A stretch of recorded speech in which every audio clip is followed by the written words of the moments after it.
மரியாதை நான் தான் அந்த பையன் யாரா அந்த பையன் நான் தான் அந்த பையன் யாரா அந்த பையன் நான் தான் அந்த பையன் யாரா அந்த பையன் நான் தான் அந்த பையன் யாரா அந்த பையன் நான் தான் அந்த பையன் இதெல்லாம் வந்து ஒரு ஒரு வாக்கியமா இதை எழுதின அந்த அசல் கோளாரா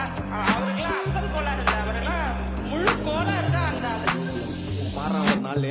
அச்சு 5 வயசுல அழுவுறது வெஸ்ட்னு புரிய வச்சுட்டாங்க அப்படிதான் மாமா ஸ்ட்ராங் ஆன அன்கம்ஃபர்டபிள் சிச்சுவேஷன் தான் நல்ல மெச்சூரிட்டியை உருவாக்கி புத்தி கொடுக்கும் அதானே களவும் கற்று ஏதோ சூதுவாது தெரிஞ்சுக்குது ஆனா லைஃப்ல இன்னும் பார்க்க வேண்டியது நிறையக்குது சிலது முன்னேறணும்னு முதுகுலையே குத்தி நிக்குது சிலது முன்னேறணும்னு கத்தி நிக்குதுங்க வைரஞ்சி எத்தனை வருவா ஃபயர் என்ஜின் பார்க்காதடா மரஞ்சி ஃபேக் ஐடி சிவரஞ்சி _ 15 இல்லீகல் அனாலஜி அட்டூழியம் பண்றவன அட்டாக் பண்ணி துரத்த வந்த டொனால்ட் ட்ரம்ப் போல அசல் கோலார் சிக்கம் ஏழ்ற டெஸ்ட் நான் போடுற எங்க அப்பா போட்ல ரவுண்ட் அடிப்பேன் கோஸ்ட் நான் கோலாலம் புரு போனாலும் பேச தண்டார் பட்ட பாச அங்க நான் சாத்துணும் தோசை போடும் ஹோச